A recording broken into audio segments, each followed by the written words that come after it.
Hello and good day, Welcome to the Super Good Camping Podcast. My name is Pamela. I'm still Tim. And we're here from supergoodcamping.com. We're here because we're on a mission to inspire other people to get outside and enjoy camping adventures such as we have as a family. Today we want to talk about meal planning and meal prep tricks and execution. And our master chef, Tim, will have more input on that than I do. Line cook, not chef. That'd be Tyler. So I think kind of right out of the gate, I'm an old school guy. I tend to do things on paper. Killing trees. I know. I do. It's such a mixed. I feel terrible.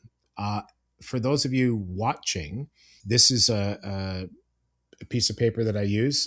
We used to have a different one and I lost it. So this one we stole from for around the world. It's perfect. It's exactly what I want. It's a grid. It gives you 3 meals and snacks across one. If you were doing an Excel sheet, across one, whatever row, and then down, you're doing it day by day, whether it's Monday to Sunday or whether it's day 1 through 8, day 3, whatever, however that plays out. Fill them in however you choose to fill them in. You can always get another piece of paper and kill another tree, or do it in pencil and erase things. I suppose the basics are certainly, regardless of whether you're front country or back country, the first few days can be fresh food. Back country in particular, eventually you're not traveling with a cooler. I hope not, because that's not backcountry camping. Although you can get a small insulated bag if you, Andy from Recreational Barrel Works sells them for the barrels. We'll get to insulating things. You can plan for anywhere between backcountry. You can plan for minimum of a day and a half if you freeze everything beforehand. Easily get 3 days. Thomas and I have done 3 solid days of backcountry fresh meals. You could stagger that out a little bit longer, probably by doing like smoked meats, sausages, smoked cheeses, doing tortilla wraps, that kind of a deal, like making sort of sandwich things. So you could stretch it out even longer. Eventually you'll get into backcountry. Eventually you'll get into dehydrated or freeze-dried meals. Car camping can be fresh. Actually, you can do car camping because we've done that way more. So yeah, car camping in terms of fresh. So by fresh, we mean it can be frozen food, but it's not dehydrated or freeze-dried food. So it might be frozen veggies, and it might be frozen fish, and it might be frozen chicken breasts. But then over the course of the week, if you're there, you're timing things and expecting that it's going to thaw by the time you're going to use it on Wednesday or whatever. So we've done all kinds of things. So Tim's pre-prepared ribs, and we've had ribs just reheated over the barbecue. We've done cedar plank salmons. We've done trout same. We've done fish wrapped in foil, just thrown in the fire to cook it. Same with lobster tails. We've done thrown in the fire. So you can potatoes are great in the fire because it takes a while to do potatoes. Wrap it up in some foil, slice it, throw some butter in there, or whatever chives, what have you, wrap it up in foil, throw it in the fire, and go back to doing all your other stuff for the next half hour, 40 minutes. So yeah, Tim has said you want to layer things in your cooler so that if your Monday food is if Monday's your first day, that's at the top of the cooler. Your last day food is going to be at the bottom of the cooler because you're going to work your way down through the layers. And you want that stuff at the bottom to stay frozen for longer so that they're staying frozen until it's Thursday, Friday. It has to be a good cooler. Like, it can't be a crappy cooler. It's not going to keep stuff properly frozen. We've got ones that are not so hot for that, but we've got really good Coleman coolers that are good at keeping. Yeah, we have some smaller, like 3-day coolers. Yeah, we've got some badass Colemans that hold enough to feed a small army, and we'll keep them frozen 4 or 5 days. And we'll take up a good part of your back seat too, so you have to figure that in. That's budgeting as part of it for your planning as well. And then Tim has suggested too having a separate cooler that might have drinks in it, because that might be one that's accessed more frequently, so that you want to have that way. If it's being open and closed, you don't want your food that's in that one being thawed too soon.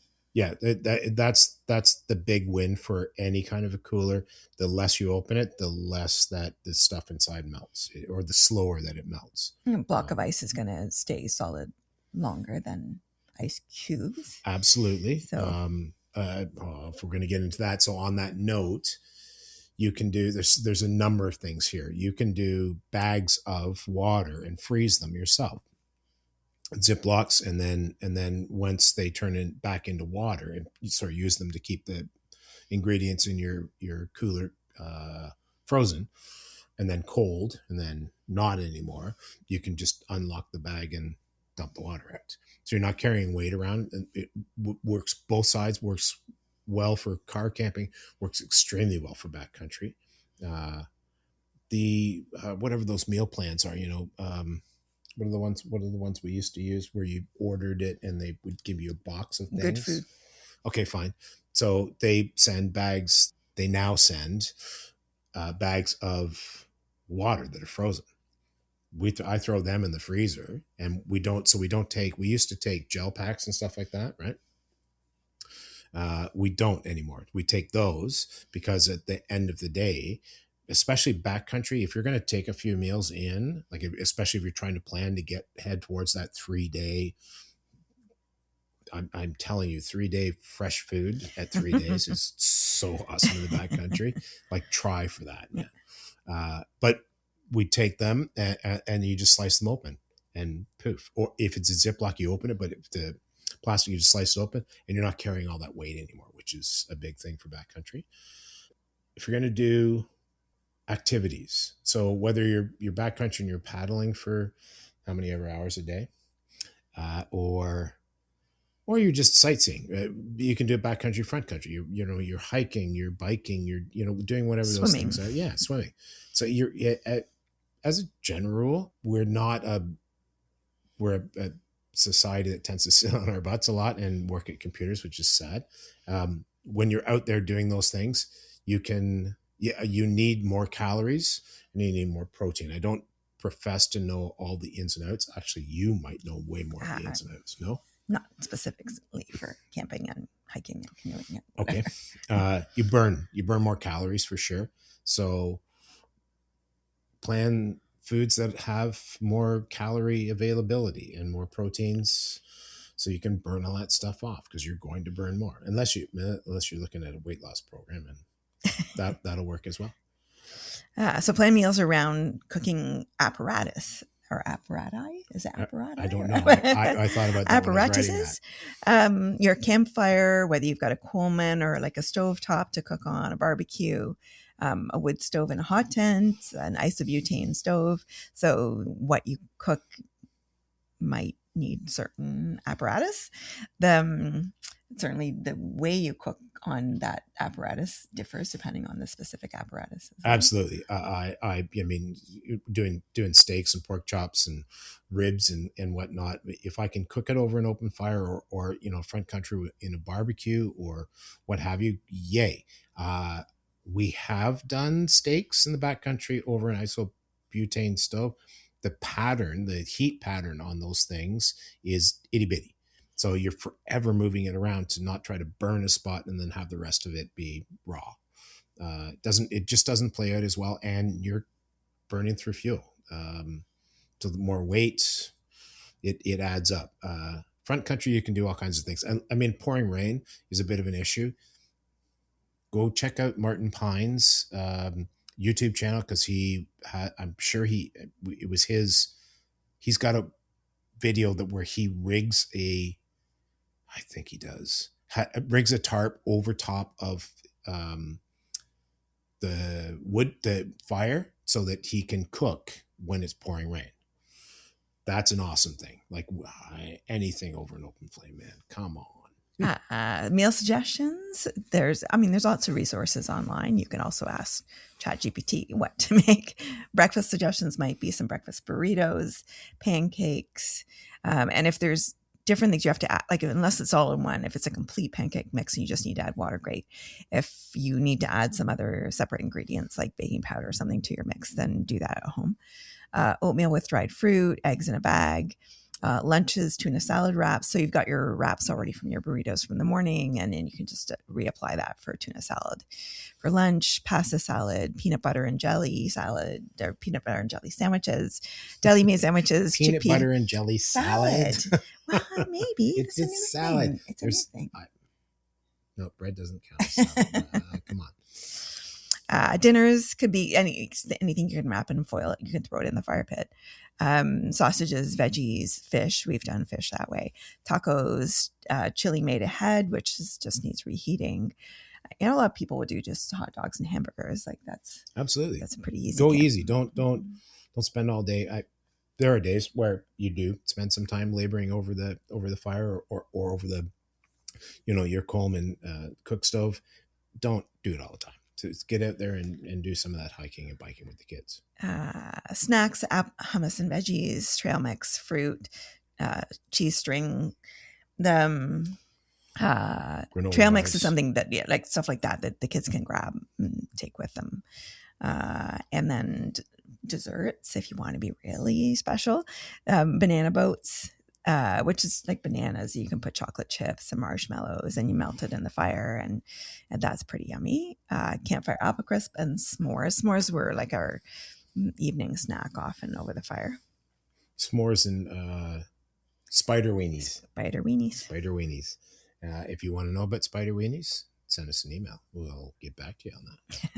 Tell you how that all works. Yeah, I suppose that like some tips and tricks. If you're front country camping, take a cooler.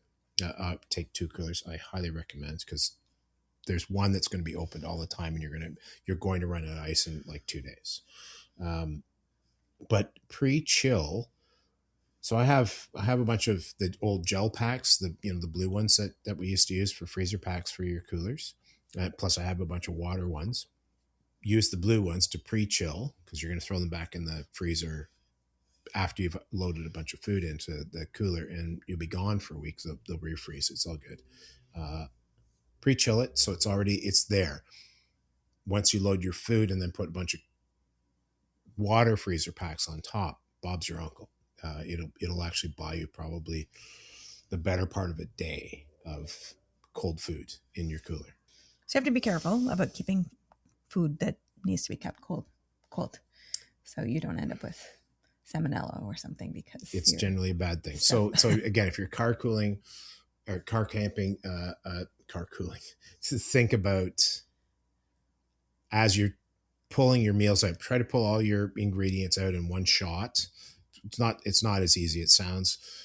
Prep them and stuff, and then if stuff has to go back in or whatever, but check the next layer, see how it's feeling. The stuff on the bottom, if the next layer is feeling good, like feeling it's like, oh, it's just starting to thaw or something like that, the stuff on the bottom will be fabulous, because cold heat rises, cold drops, right? So.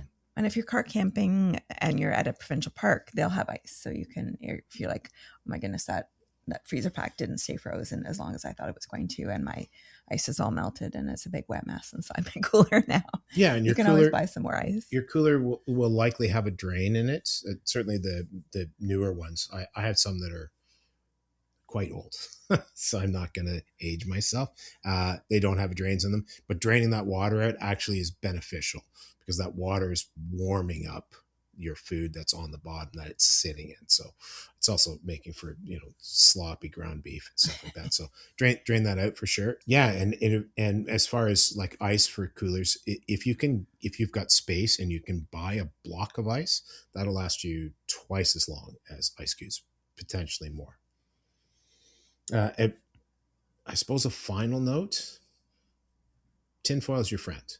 So if you get to it like it's a rusty campfire grate that you can cook on, put tinfoil over it. You want to do some, not 14 pans going at the same time and blah blah, and you want to throw something.